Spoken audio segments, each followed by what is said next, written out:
to the second podcast. I've gone with the Jason Hedrick show just for search internet purposes. No other reason than that. Last time, the only person that had experience on the podcast was Major, and this time we now have me and Kurt have experience too. So congrats, Kurt. That's our tech guy. Good job, guys. Thank you. Our guest today, Adam Atkinson. Hello. How you doing? Good. Mark Greenall. Hello. All right, we're going to get right into this because it goes by fast. Adam, you used to be in law enforcement. I was. And you worked for?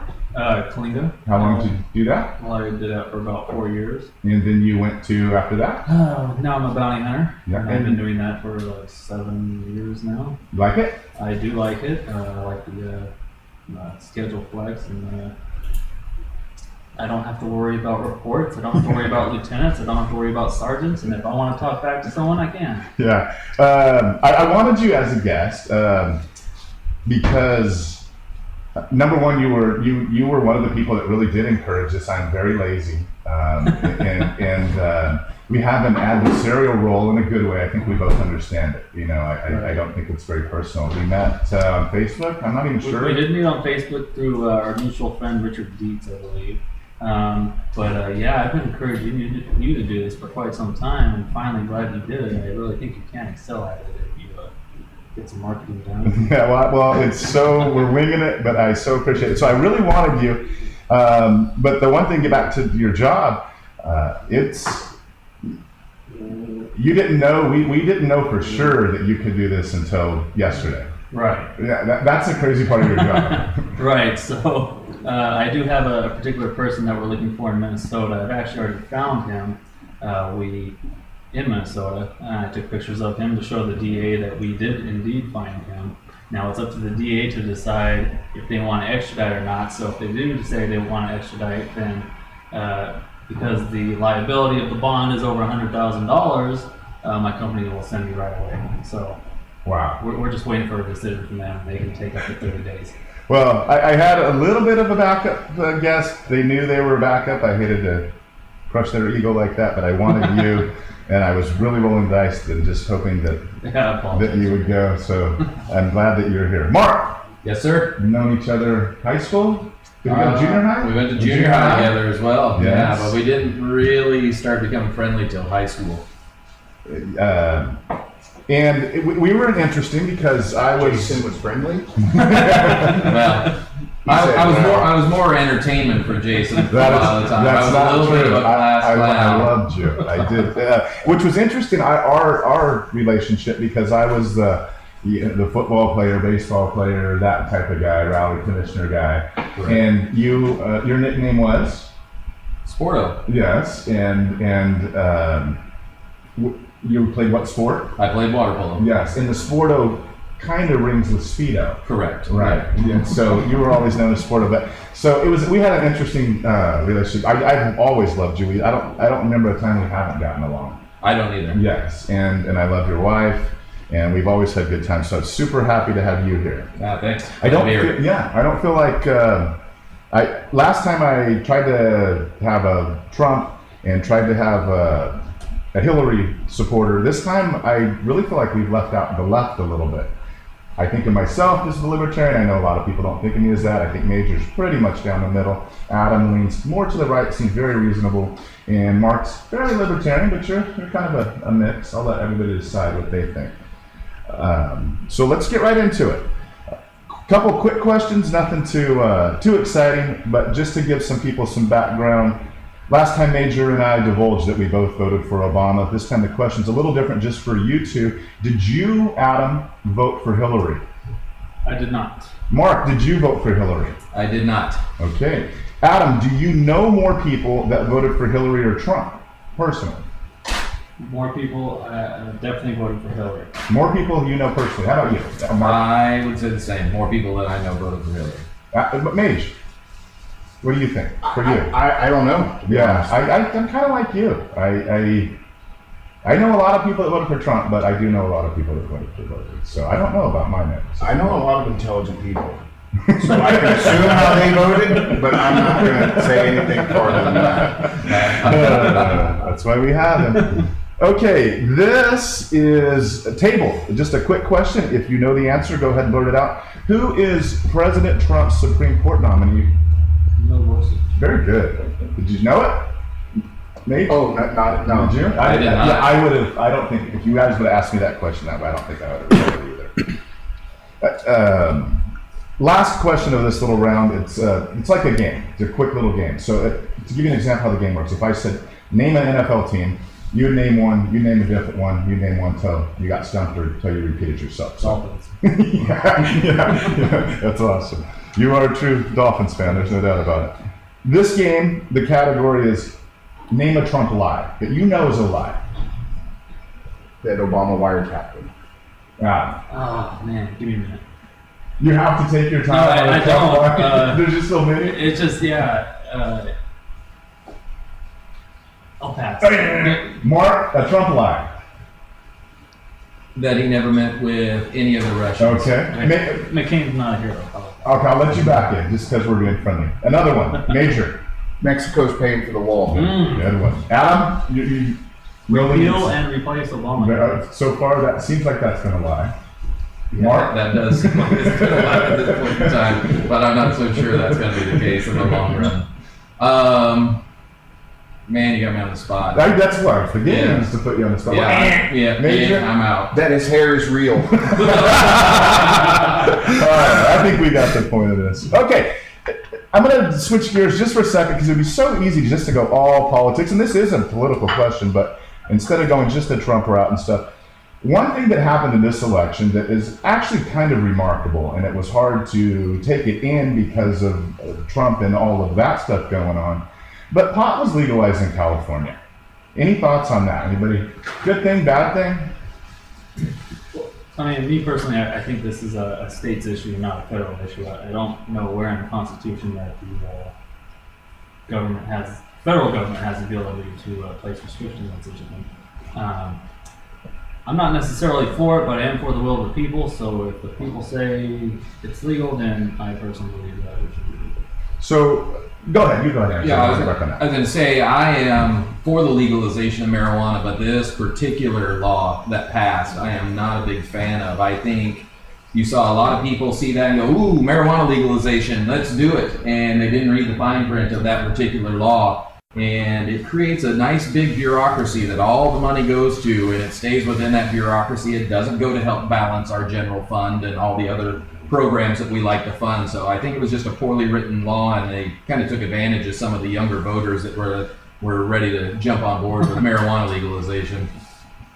Though, of course, a lot of them don't actually turn up to vote. It's the elderly, I think, that have kept it illegal for a long time in this country. A lot of the baby boomers now were Vietnam era, and opinions have changed. And I think it needs to be decriminalized before it's made legal, so we have more control over how we want to enforce things and to keep things from being abused. And I think we have to understand that whenever you make a vice available to a population, you're going to create 10% of the people that partake in that vice are going to become junkies of that vice. And so we need to make sure that wherever the money is going, when it does happen or they start collecting a lot of tax revenue, we have to make sure that that money is going towards effective programs for addicts and family members of addicts and anything that's tied to the negatives of this drug to try to minimize what you're doing to your population. Yeah. I agree. To Adam, on to what you said with this respect to states' rights, what do you think when the federal government does come in and crack down on this? Like, what? I just, with regards to the federal government coming in, I've heard that the Trump administration is going to say that they're going to try and. And the Obama enforce administration something. wasn't And very Obama friendly did on too. it either. I I mean, agree. for a liberal, he wasn't But- very nice on it. I have a thing for states' rights. I think that the states can decide what they want to do without federal government involvement. I think the states are much better equipped to deal with situations like this than the federal government. I think I agree with you. The hypocrisy that I see that bothers me is that is a very conservative Republican view. but that view seems abused on other things. I mean, do you see that hypocrisy on other issues? Because even on something like this, I give you a lot of credit. Pot, without knowing you real well, but I mean, it doesn't seem like you said it well yourself. Whatever, maybe it's not what I would want, but this is how it works. Right. Cool. So when it doesn't, I don't feel like a lot of conservatives have that consistency on other issues. Well, that's another whole big issue right now. It's the double standards of conservatives and the hypocrisy of conservatives now that Trump is president, but that's a whole other issue. Well, yeah.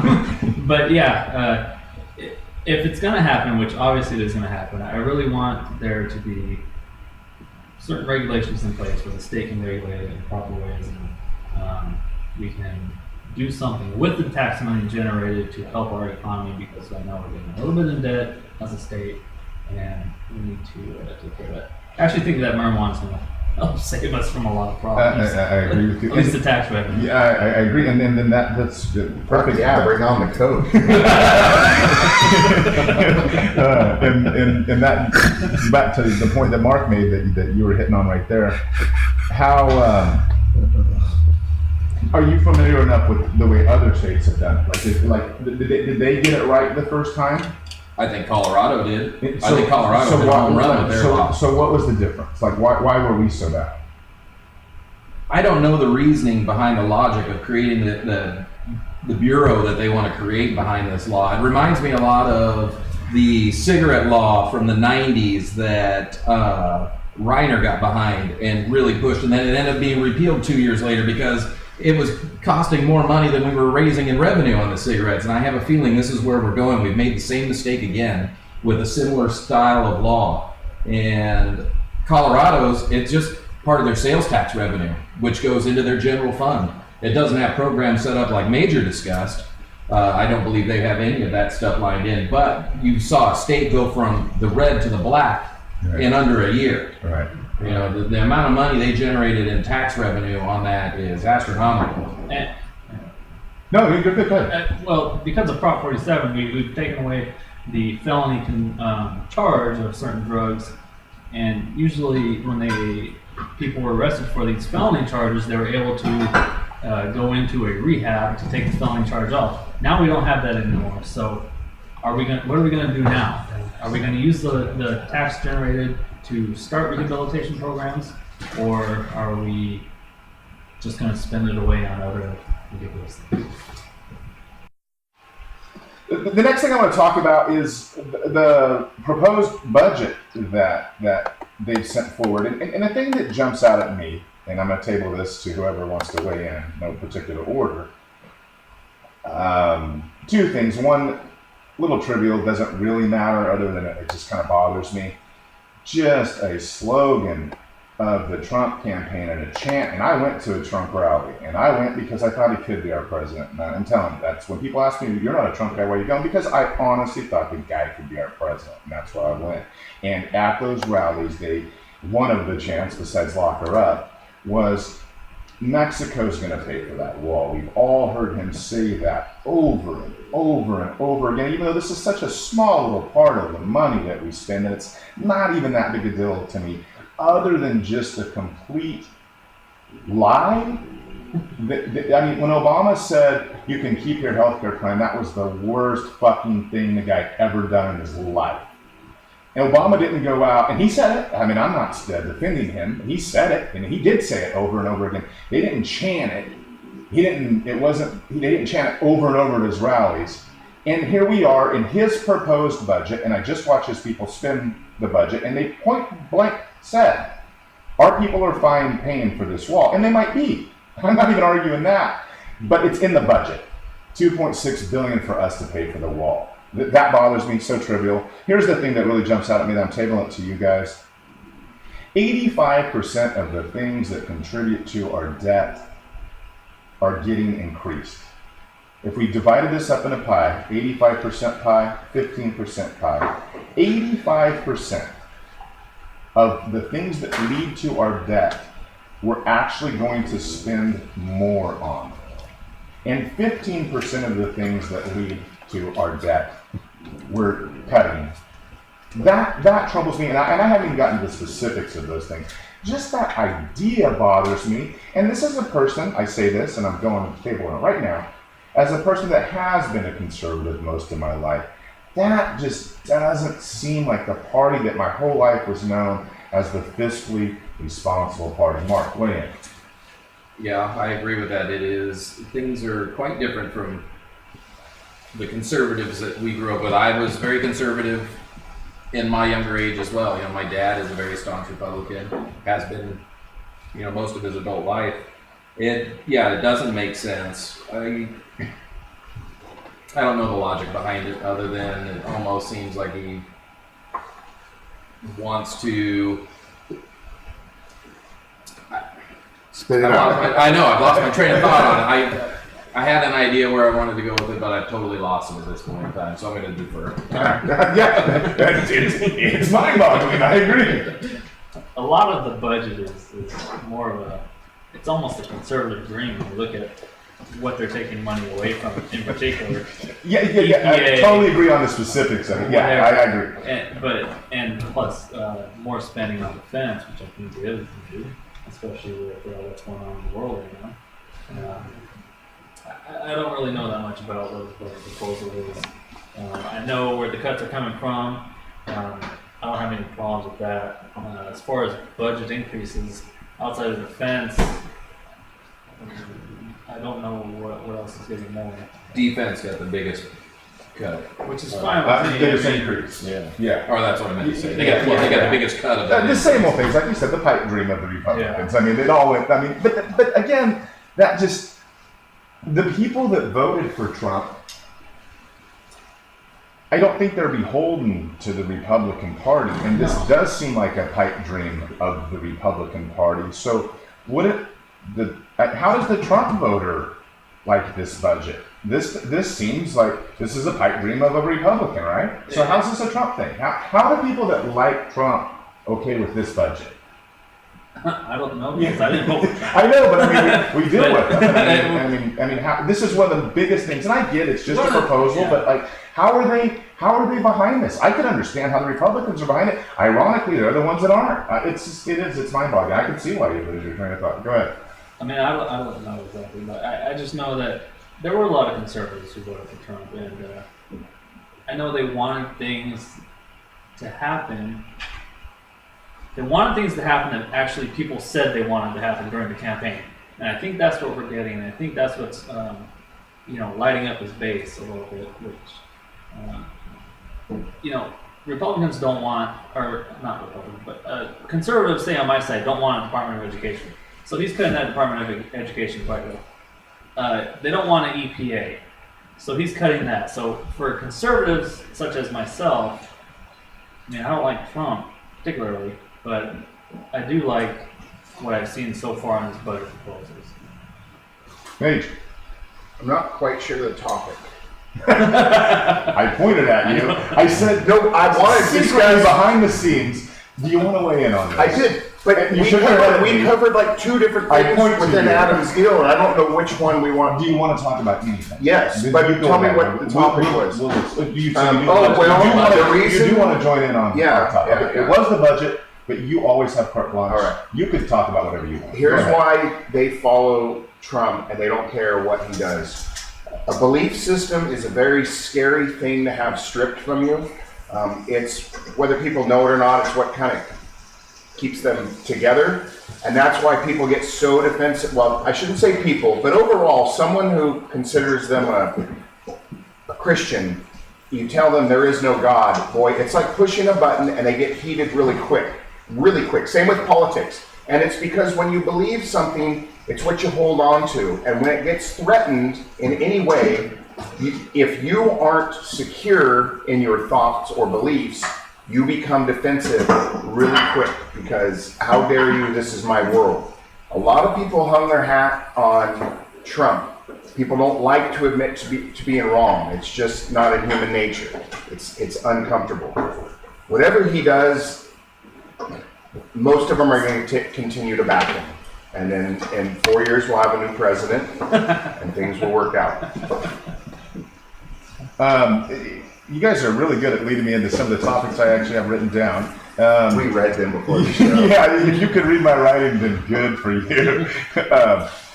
The last time I really didn't get into anything religious other than asking if we're having a religious war, but you kind of hit on it, and it's a little change of subject, but since Adam's here and I know he's Christian, how do you square, not just you, I'm asking you to speak for them, I get it. I mean, I understand you're not the spokesman for all of Christianity, I'm not putting you in that spot. But how do Trump people square that? The Christianity with the Trump. I mean, is that a tough one or not really? No, it is tough. Okay. I don't. I don't get it, to be honest. I mean, if you look at all my Facebook stuff, I'm like, oh my God, how can you people be voting for this guy? Because of the Christianity stuff, right? Not even really the politics. Just against the religious things that you believe. Okay, yeah, that's what I'm asking. Go ahead. Yeah, I mean, look at what he did. Okay, first of all, he lies almost every single day. He pumps out tweets that don't make any sense, which he needs a secretary of Twitter. That would be great. With a 3-person panel that agree on what can and cannot be tweeted out. The fact that he all of a sudden he became religious when he decided to run for the Republican Party. You know, it's all BS to me. Some people see through it, and unfortunately, some people don't. Right. But just, I mean. But the people that don't see through it think you don't see through it. Right. Well, yeah. When I was a conservative, I grew up a conservative, and because I was raised that way by a blue-collar father, and later in life, I started going middle, which, if you go the middle in the valley, you're extreme left. And it's funny because I remember vividly my thoughts on how I'm supposed to think about taxes and the death penalty and immigration. I remember thinking, liberals and Democrats, how they just don't get it. How do they not see it? And I remember that adamantly. And I find myself now, and not even wanting to, but now I'm on the other side. And sometimes I even catch myself defending the other side and not stopping myself and saying, it's a middle issue here. Don't take up arms. But now I look at conservatives and I look back on my train of thought, and just a lot of times I think, you just don't get it. Like, it's very odd. And I'm not even saying I'm right. I'm just saying that's how we all view the other side.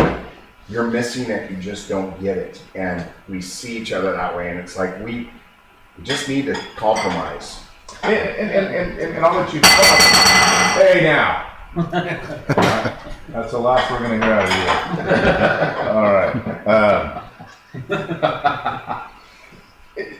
you. To get back on topic, I mean to hone that back in, like you said, I mean because Adam's a Christian and then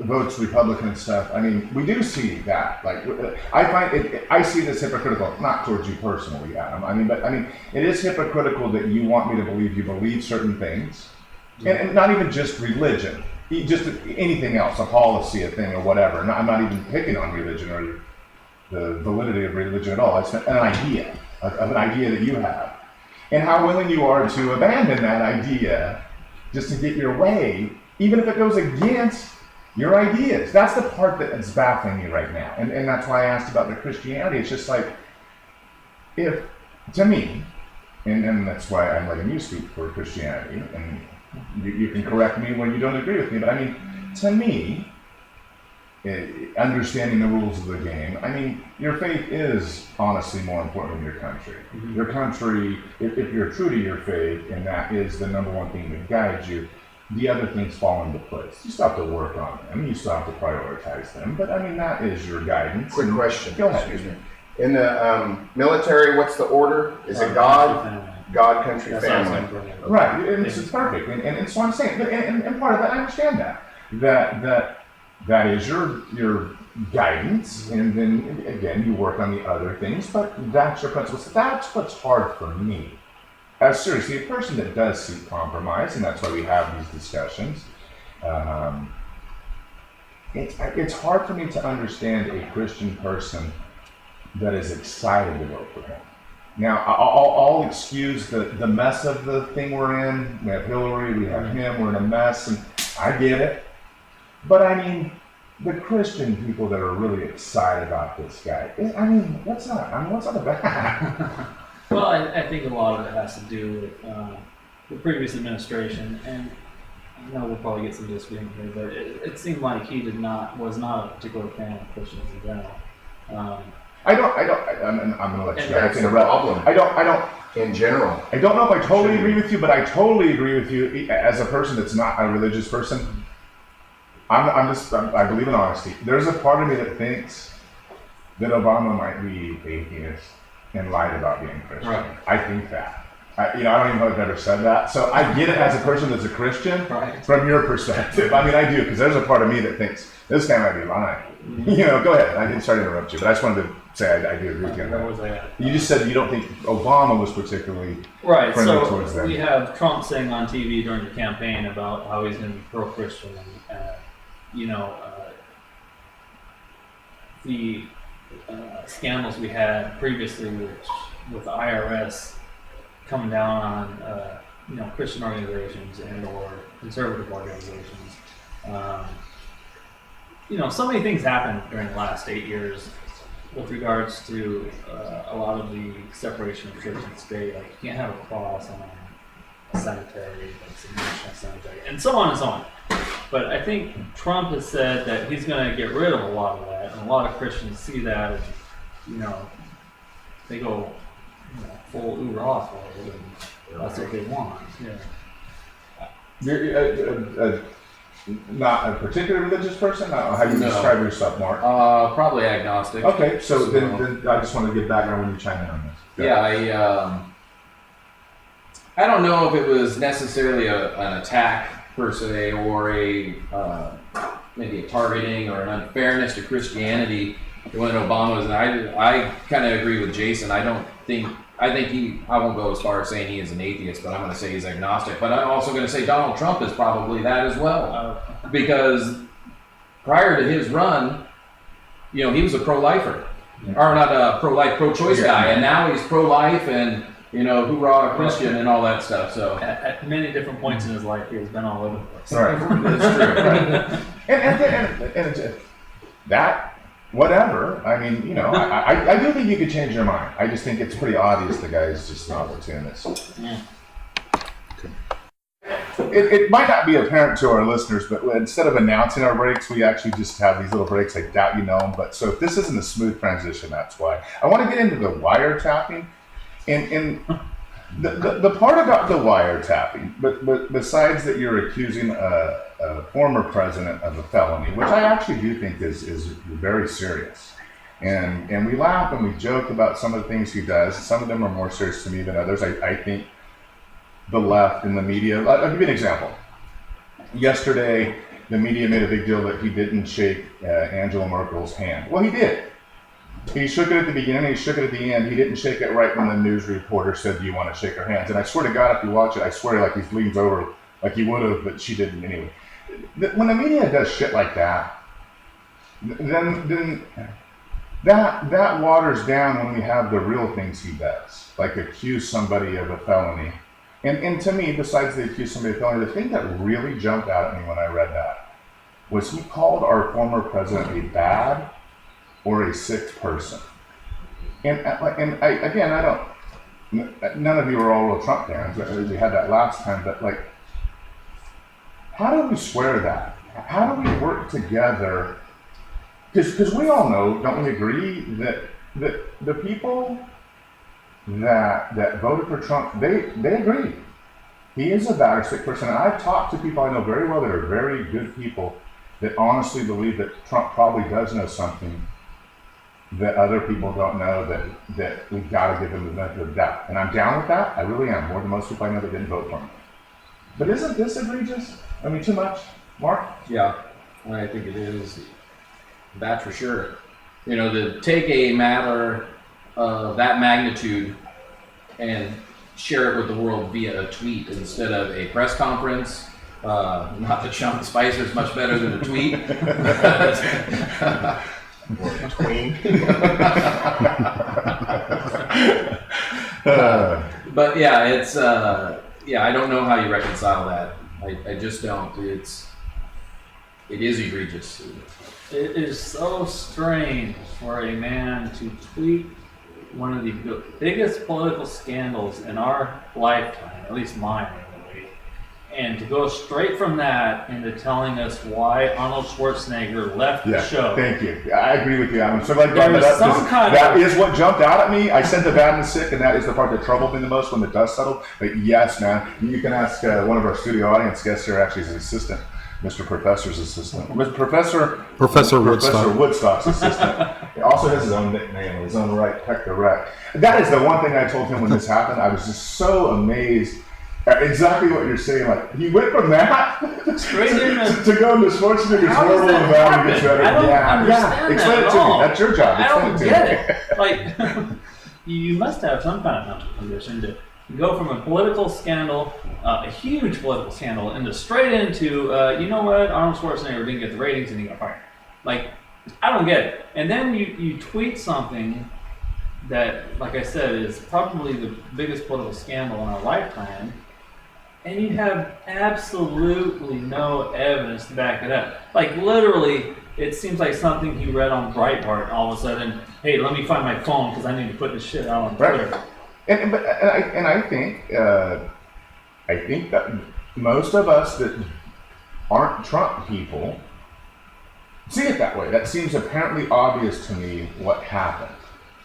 But I guess my deeper question is, how in the world do we govern? How do we get along? How do we have conversations when we see it this way and a whole other group of people actually see that as the truth? Like, that did happen, and they're not bothered that he accused him of felony, that they're not bothered that they called him a bad or a sick person.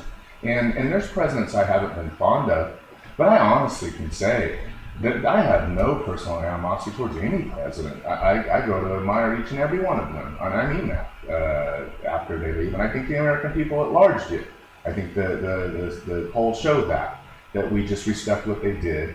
We put that time behind them, whether we agree with them or not. And most of them turn out to be really good people. I think we all agree with that. So how do we reconcile that he's a bad or a sick person who accuses him of felonies, and then that's not a real thing that we deal with? I mean, isn't it like you said, I mean, it is an incredible thing he accused him of. One of the biggest things ever. And how do we get anywhere if this is where we are? It's just bullying tactics. Is nothing more than that. It's name calling. I'm the alpha male now. I'm the dude in charge. So I say what I want. It's not a statement of fact. It's a statement of opinion. He's black and from Kenya. Fuck him. and yeah, and the part with any comedies, there's truth in it, and that's why we laugh at things. You forgot Muslim. Yeah, isn't that? Again, you guys are agreeing with me. I get it. Well, Jason said I can't use the N-word on the show, so I'm being kind. Yeah. I'm asking, and I know you're agreeing with me, but I'm asking, what do we do from here? What we need to do is put Trump in a little box. Anything that he says outside the box, we don't pay attention to. That's the only thing I can think of. Would this been one of them? Yes. Okay.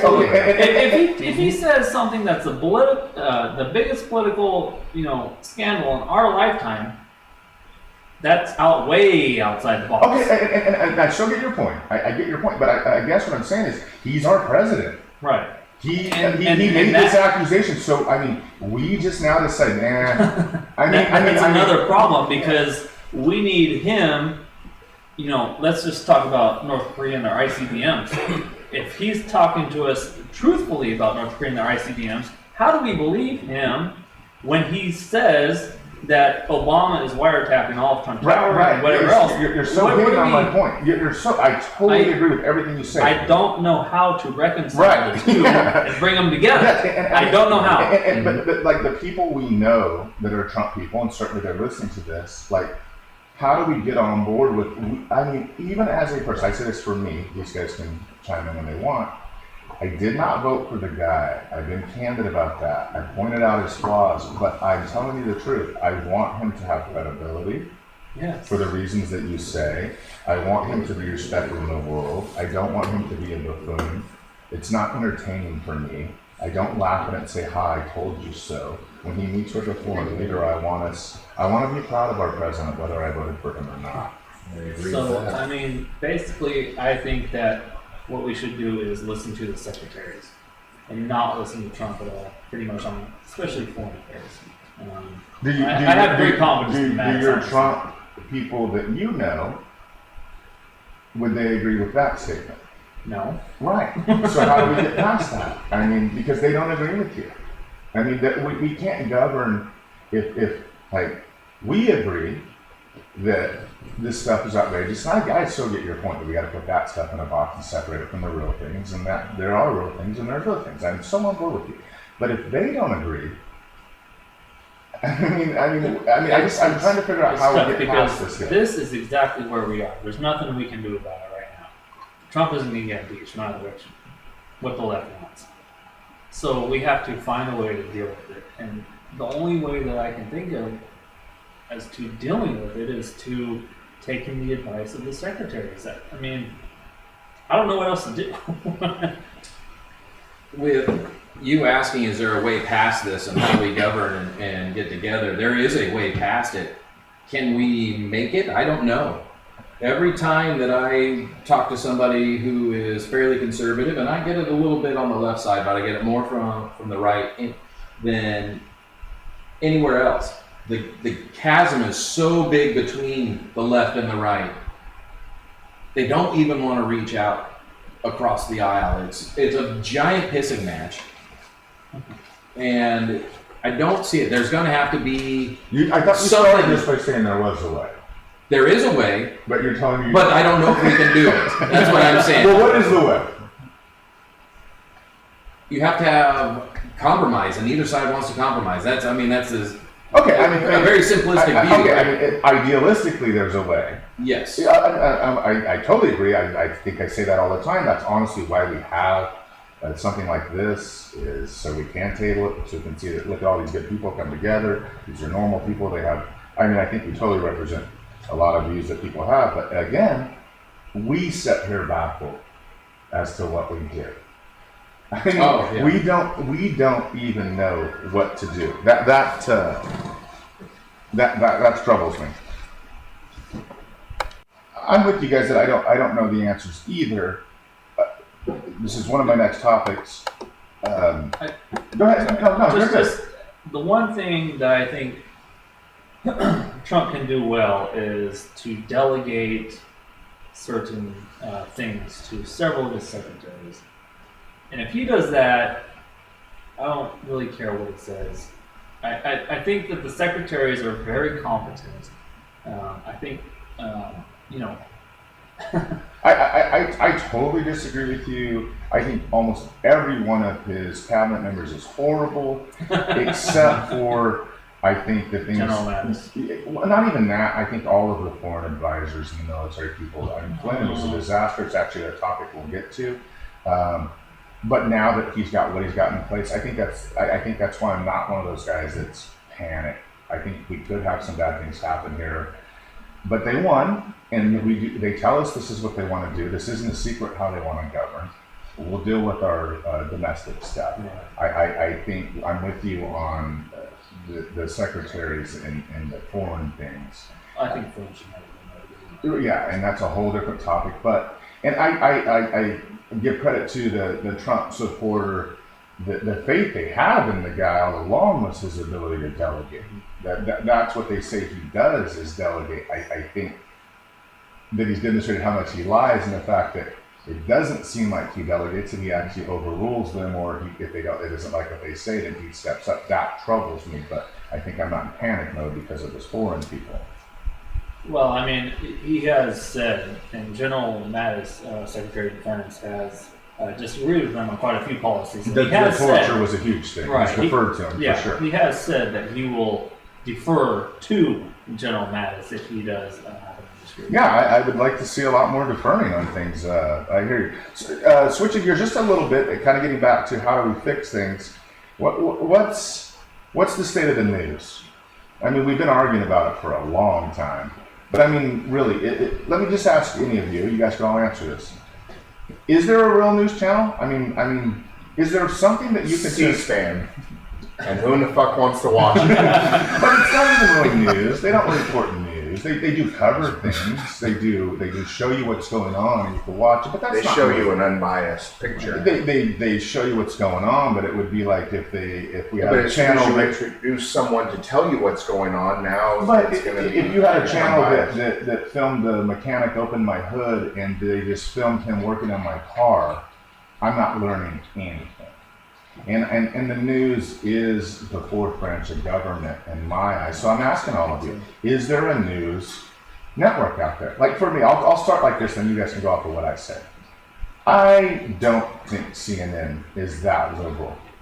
I think they are capitalist. I think they're all there, every one of them, to make money. I think they all model themselves off of the Fox business model. Fox was incredibly successful. MSNBC totally copied Fox. They do exactly what Fox does. I think CNN's way more down the middle of them. I can see how my right-leaning friends wouldn't like CNN, but given the three major ones, they're the best one. I can go online and find some things that are a little more down the middle. But so this is where I table it to you. On TV, is there news? Anybody? Go ahead. I mean, I personally think that CNN makes the biggest effort to try and be middle of the road and just report the news as it is. I don't think they succeed very well. However, I would say that John King, maybe Anderson Cooper, may try the most to be right down the middle. And I do think every network has good ones. I mean, I said about Fox. I mean, I've always liked Chris Wallace. Mm-hmm. I loved Megyn Kelly. Chris Wallace is great, yeah. I thought Megyn Kelly was awesome. Yeah. I mean, always did, not just because of this happened to her. I'm learning, I guess I like Veda Grant Sussman, who I wasn't a big fan of on Fox. But she's hot. I do watch her, and she pulls amazing guests. I love that MSNBC had her because they get different guests. But I mean, it's not the same as when we had Walter Cronkite, Peter Jennings back in those days. I just want to hear the news when I turn on the news. I don't want to hear opinions, and that's what it's turned into now.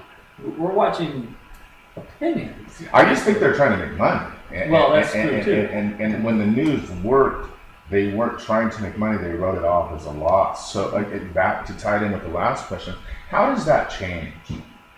I mean, because it's the prevalent thing that's going on. It's like he accuses him of a crime, big deal. You know, the news reports this, we don't tune to that, big deal. I mean, even his own campaign said alternative facts.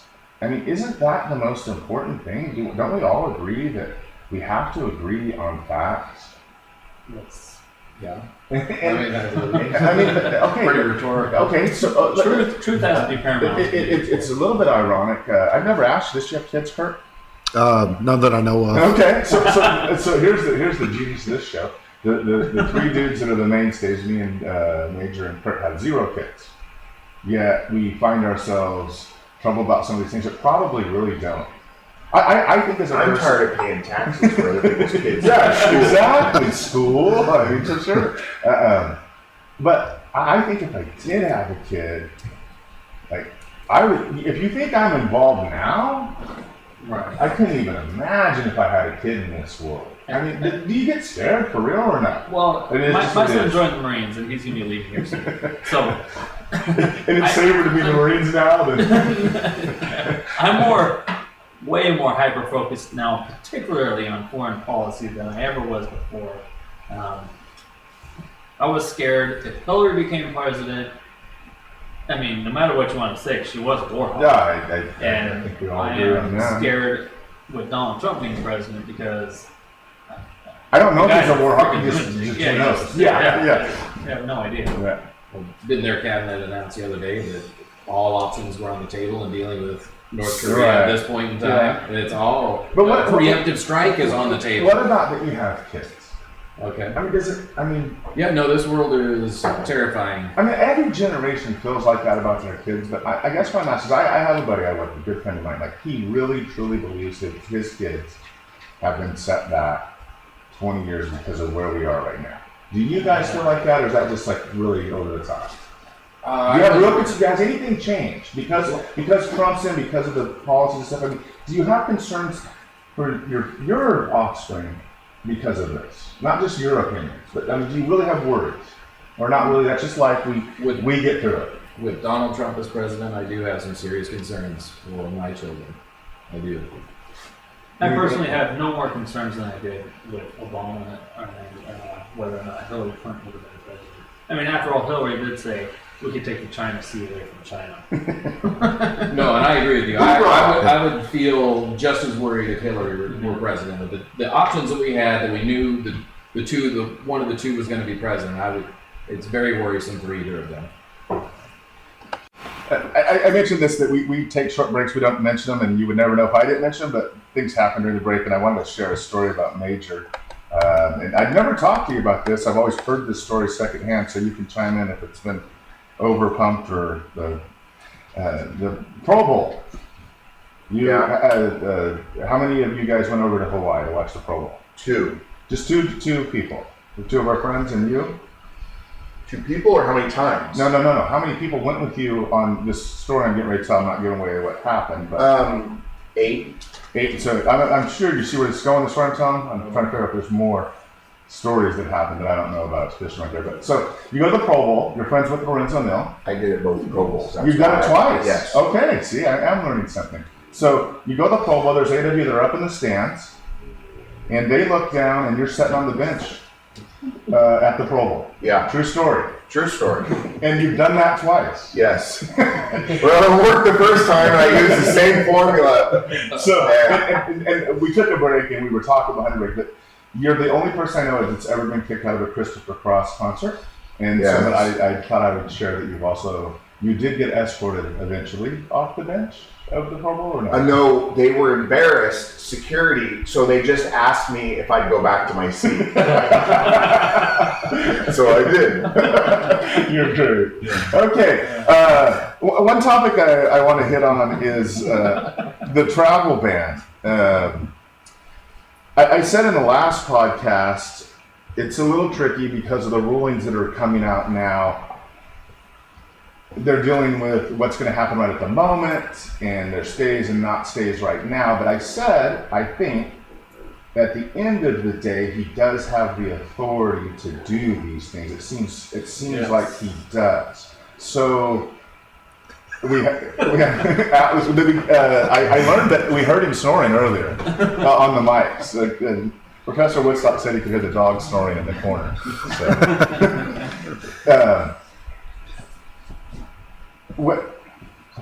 I guess I'll just table like your thoughts on the travel ban. Is it? Do you agree that eventually it's going to go through, even in the state that it's in now? There is no doubt that it's going to go through. I mean, whether you agree with it or not, the president does have the authority to put in place such a ban. We can say, the courts can come up with, oh, well, he said it's for Muslims or whatever, but, a guy sitting on a hilltop in Yemen does not have the constitutional protections that anybody else in the country has. I understand, while I may not agree with the first court-ordered stoppage of the travel ban, but I think this travel ban is a no-brainer. Whether you agree with it or not, they made an effort to change it, even though one judge has ruled that, you did make an effort to change it, and he let it go through. Go ahead, travel ban. And also, I guess, on the point that you made, and I'll let you answer it with this question too. I mean, whether or not it's going to be ultimately legal or not, or deemed constitutional, is it necessary? Does it make us safer? Are you for it? Do we mark? Well, until we get that wall up, I don't think we're going to be. You guys see my sheet of where we're headed? Because you guys are right there. I don't think we're going to be in safer until that wall gets up. But so even if it's not necessary, does it make us less safe? Foreign people that I kind of respect say it does. Is that hyperbole? Does it make us less safe? Again, the people that voted for Trump are totally on board with this. They love this idea. I think theoretically, at face value, it makes us safer or less safe if it's not in place. I mean, It's, So it's another avenue to come in. Okay, so I mean, it just Am I necessarily forget? Yeah, I get you. Forget the morality. Forget the legality. Just if we had it in place, you just say it's undeniable that we would be safer. You don't think the danger it I does? couldn't tell you what percentage. No. I'm not even asking you, but I'm just saying, just that mindset that does make us safe. Because the other argument is he did that last time too. Yeah. Major tries to distract, I guess. The other argument is from the left that just that we do this enrages them more. You don't buy into that. No, You not just, necessarily. forget the logistics of it. Just if those people from that country could come in here, we would be safer.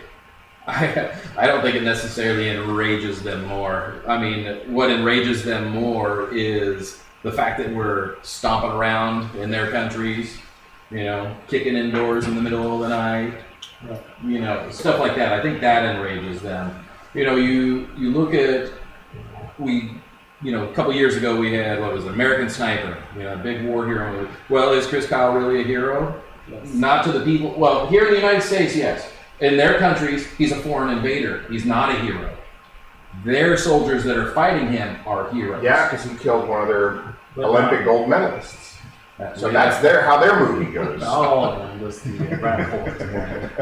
Correct. So I think that stuff is what would enrage somebody. I mean, if I were to watch my dad yanked out of my house in the middle of the night and get his ass whipped by a bunch of U.S. soldiers, and I'm not advocating saying that happens and all that. I'm not saying that, but those being in their country and having an influence on their day-to-day life, I think, is what enrages them. Not the fact that they can't fly here, because I'm going to say 97% of them wouldn't fly here anyways. Maybe even higher percentage. Well, if only 1% of them flew here, you're taking a chance. That's true. There's always a chance. Do we need to do it? I don't know. I would do it for right now. Yeah. Like he says, 180-day ban. I mean, is that really that Yeah, big a deal? I'm kind of with you. People are saying like it's a lifetime ban Right. from these countries. It's not. It's a 180-day ban. Yeah. I guess my only concern is I really want it to be legal. Yeah, I mean, that's it. And I wish that's you would it. sign the executive order and then send it straight over to Congress, Right. have them pass it, because I'm sick of these executive orders, to be honest with you. And then, Right. Once you have the backing of Congress, I think it makes it much more legit than it would Yeah. had it just been. And we've been purely sold the executive bill order. that this guy was such a good delegator, such a good leader. I've just been disappointed that.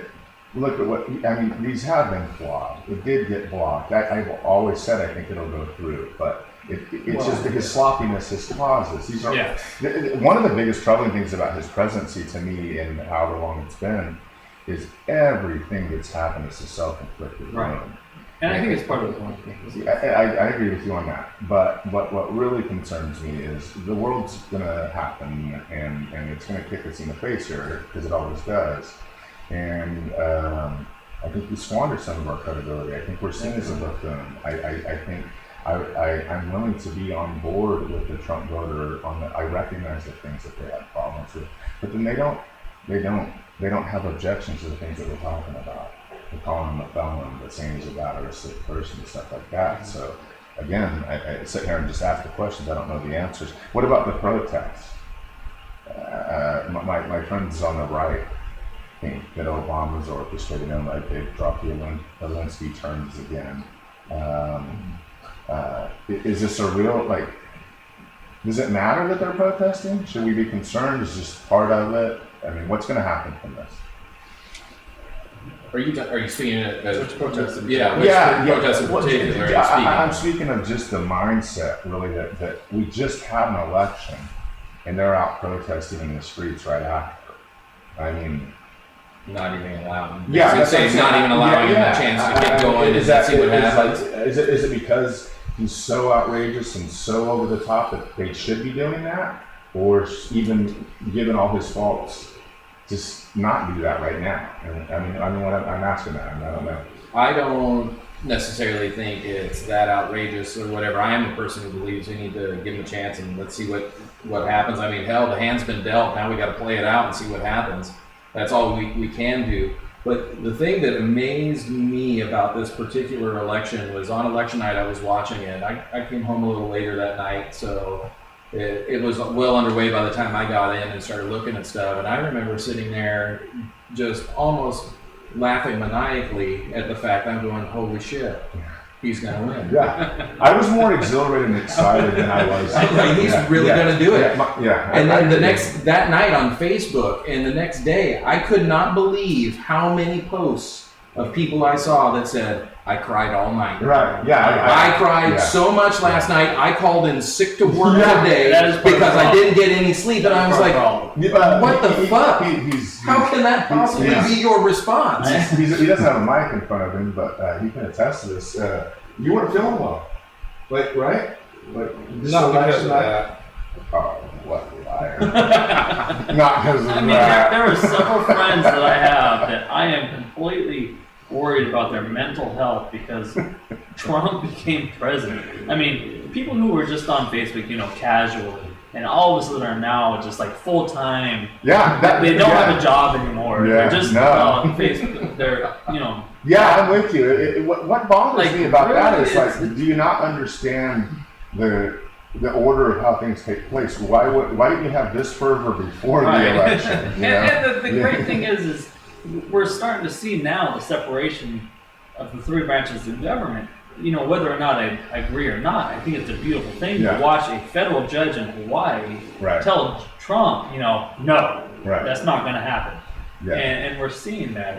I agree with you. I do think it shows. I don't agree with you. Yeah, I still think it's a beautiful thing. Yeah, I totally agree with you. As a mess as it is, it was a pretty amazing system they designed. But that leads me to, do you have concerns that the Russians really have their hands in here more than they should? I'm not just the hacking and the spreading the emails. I mean, I get that. But like for real, like Flynn, his associations, Manafort, I think. I mean, do we think that somebody might really go to jail or that somebody committed treason or espionage? I mean, is that a concern of anybody? Well, the treason may have happened, but I don't speculate that anybody's going to go to jail over this at this point in time. I don't see that happening anytime soon. I don't necessarily worry so much about Russia's hands in America any more than I've worried about Russia before. I have been saying for a very long time that Vladimir Putin was the biggest wolf in sheep's clothing that we have seen in a very long time, because he was really pretty mellow and temperate for a long time. And Republicans agreed on you up until Trump won. I mean, really. I mean, that's the troubling part. I mean, Mitt Romney was ridiculed because he echoed those sentiments. And now more people in the Republican Party find Trump acceptable than they did, like a lot more. It's still a minority, thank goodness. But I mean, is that troubling? I'm trying to figure out if it's just me or like you guys do. I mean, a funny anecdote. I mean, if you want to get a little side anecdote about this. My youngest two children are 17 years old now, and when they were little, they saw a picture of Vladimir Putin at like 5 years old, and they were worried he was coming to get them. And he was. And when we watched the Olympics in Sochi, handful of years back, when they saw him at the Olympic Stadium, I said, "You guys used to be terrified of him." My daughter said, "He still scares the shit out of me." At the same time, I think it's kind of funny now that all of a sudden we're concerned about people foreign people being involved in our elections when for quite some time we have been involved in foreign elections. The hypocrisy that I totally recognize is real, but I think the thing that separates a little bit is like they might have been successful for the first time. I get you on our hypocrisy. I don't know. I don't necessarily think the hacking part of it was. Because I do think that's an incredible violation. I just think that, like, how would you feel if somebody stole your mail or text message? All of their jackasses. Yeah.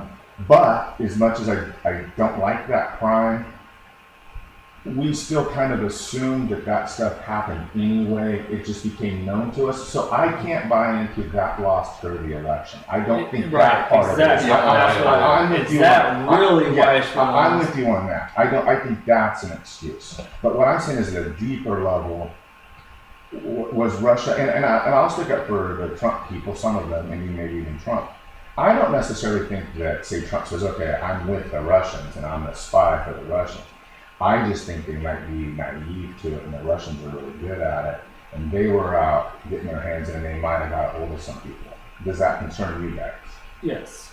Major, anything on that? I mean, you have concerns about that?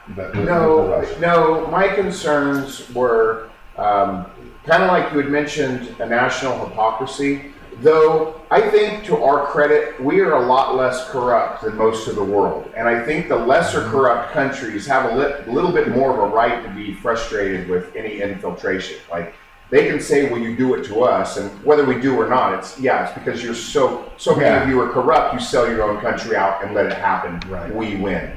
I can't help but think one of my big Facebook frustrations, I should say, is a year ago, if the story was Obama and Putin are in cahoots, America would be erupting, and people would fly flags of Reagan, and it would be as scary as it was that he was building encampments. Yeah. But now it's like, hey, we're friends with Russia, and instantly, overnight, well, what's wrong with being friends with Russia? The numbers. So that's where I think it's an odd deal. All right, we've about reached our time limit, so a little silly topic. I don't have the trivia like I did last time. It's just sorry about that. I do have this trivia question though that I want to clear up. I'm going to table this for anybody. Who was our 6th president of the United States? Quincy Adams. John Quincy Adams. Very good. Who was our 2nd president of the United States? John Adams. John Adams. Thank you. No, did you listen to the podcast? Yes, Did that drive you nuts? Yes, I got a lot of that. I was yelling at the radio the whole time. I think that might be why we don't have trivia questions, because I didn't have the time to look up the answers, and I wasn't going to take the. Yeah, you just like to get the question. Yeah, I thought Hopefully one of these jokers knows the answer. I thought you guys would know that, not you guys, but yeah. So anyway, I'm glad we got that cleared up for all you faithful listeners out there. One more silly little thing, then we're done here. Beauty and the Beast, and I only bring this up because I said we do have a Christian person here. Is it silly, the controversy, or is it legit? I don't think it's silly. I mean, I don't want my kids watching straight people doing whatever they do, let alone gay people. It's fair point, but no one's protesting But straight movies, right? You should, excuse me, you probably should explain. I don't know what you're talking about. Oh, okay. So the listeners, before you have someone explain. I only know cursor. Okay, me too. And I shouldn't even, I'm not super detailed, but I just know there's the controversy if they have a gay character, correct, in Beauty and the Beast. It's the first time the candle. They've gone, you see, you even know more than I know. They have a gay character in the new Beauty and the Beast movie, and it's caused a little bit of an uproar. And people are boycotting, certain theaters aren't showing it, and it's because they have the gay character. I mean, so don't go see this movie in Utah. Yeah, probably. Yeah. I mean, there is no more overrepresented group of people in Hollywood than gay people. If we say that gay people make up 2% of our population, but yet they make up every single show we watch, which is fine. Wait, Jews or gays? Yeah. No, I think it's totally fair point, but still. Just the at what point? But isn't the boycott more ridiculous then? What's that? But I mean, to your point, which I think is valid, but isn't the boycott even more ridiculous? Like, why now? Why this movie? Like, or is it just you've just touched the Disney thing and that there's no place in that for I mean, this? if you're when you go into children's movies and children's show and you want to express where people want to put their private genitalia. Why? Wait, I have a question. Yeah. How do you determine the candle's gay? Yeah, I don't. I probably should have been more prepared for what the controversy is, but I mean, it is. Like he's laughing at himself. Honestly, I mean, me personally, I don't have any idea of what the gay character is I just heard about. So I don't know anything about it. Yeah, and I don't know homophobic. But I mean, but isn't it crazy? I mean, like you said, if they went out of their way to not have anything with kissing or relationships, yeah, I'm with you. But a part of it, and again, with full disclosure, not knowing much about it, a lot of those movies have adult jokes that only the adult jokes get. You know, Shrek does that. That's why we like those things, because we'll go watch them with them and be entertained. So if they have a gay candle, would the kids even know it's a gay candle? Is it a big deal that there's a gay candle? Aren't they going to grow up with gay candles? I don't know what the scene in particular that announces that. But you know, I'm guessing he's just a little flamboyant candle. Why would it be a lesbian? That'd be kind of hot. And a candle. No pun intended there. You know, to steal this quote from a comedian, I can't even tell you which comedian it was. He's all, we're worried about a gay candle in a movie about bestiality. Right, yeah. That was Thomas Jefferson said that. Oh, it was Thomas Jefferson? It was a John Quincy Adams. Yes, exactly. But, you know, it just not a big deal to me. For me, this is another distracting news story. Okay, but and again, I'm so with you guys. I think it's silly. Like I said, I wasn't even prepared for that as much, but just from a Christian perspective, is that important things, or do you think that's distracting from the religion too? Again, there is no shortage of gay characters in Hollywood. There really isn't. I mean, name a show. There's very few. I mean, tell us your top 7 gay Hollywood. Because they're all over there everywhere. Go. I mean, my favorite gay character is Modern Family, if we're going to start there. I love Modern Family. Those guys are great. But outside of that, I mean, seriously, for a group of people who only represent, 2%, maybe 1% of the population. 10. Yeah. Even if we say 10, which isn't true. Even if we say 10. I don't know. I agree that it's more towards 10, but 10%, but even if it's 90%. I agree that they're overrepresented, but I do think the point is, I mean, I work with gay people. Mm-hmm. I mean, in every job I've ever had, I work with gay people. So the fact that, yes, I get you that every movie has a gay person, I get your point. I really do. I mean that. But I mean, isn't that really life? Like, wouldn't it be weird if it didn't have a gay? I do think they go over the top and overrepresent. I get your point. I'm not saying that's not true. But when they make another movie and they throw another gay character in there, why are we protesting that? I'm totally fine. If you want to make a regular movie that adults watch that's PG-13 or above or whatever, I'm totally fine with that. I don't mind. I have no problem with gay characters. What I do have a problem with is taking my 5-year-old or 4-year-old or 7-year-old or whatever to what is supposed to be a Disney cartoon, and then having to, again, I don't know what the particulars are. I'm not even holding that. But explaining the gay characters in any situation. But fair enough. I mean, again, I totally agree with you. I'm not arguing with that. But do you think it's silly that a movie theater is it that important that they not show it? Aren't they actually really making more money and more? If they just showed it and didn't say anything, wouldn't that be a better approach? No, I guess it depends on where it is in the country. I think we have one. I just want to know, can't we just pass these guys the candle off as like Charles Nelson Riley or Paul Lynde as zany bachelors in the 70s? Yeah. I mean, it's Bert and Ernie.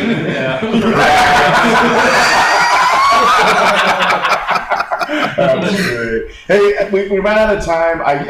Guys, I seriously, I can't thank you enough. It's so not like me to do something like this. It's your pushing. Kurt is awesome, my tech guy. Major's a great host. Adam's pushed me on this. Mark's been a long-time friend. I think this was fantastic. I hope it turns out right. Thank you to anybody. I just want to say that I've been pushing you for this for a long time. I think it's perfect for this. I really wish. I hope you get some kind of marketing on it, because I think this is your genre. Yeah, Not only can you be a perfect political person, but that's all I agree. But you can also be an asshole. Yeah. But outside that, I so appreciate that. And I think you can go very far with this. Yeah, and I'm gonna throw it out there. That's so not even my intent. I don't have. It was, let's do the first one. Not even sure I'd have done the second one. these guys had a little bit more to do with it. I think now that we got it under our belt, maybe I will have a little more design. I've actually spent some money on some of this stuff. Have the third one. You guys were awesome guests. I think, and this is the last thing I wanted to throw out there to any of you. I've gone out and targeted these people. I definitely have people in my mind that I would like to have guests. But if it's something that you think you'd want to do, because when I hit people up, I think they think it's going to be controversial. They don't want to say things or whatever. I hope you can see it's not like that. So if you think you might want to be a guest, you think you might just want to come over and hang out when we're doing one of these, people do that too. And I so appreciate you all being here. I appreciate you all listening. Thanks very much.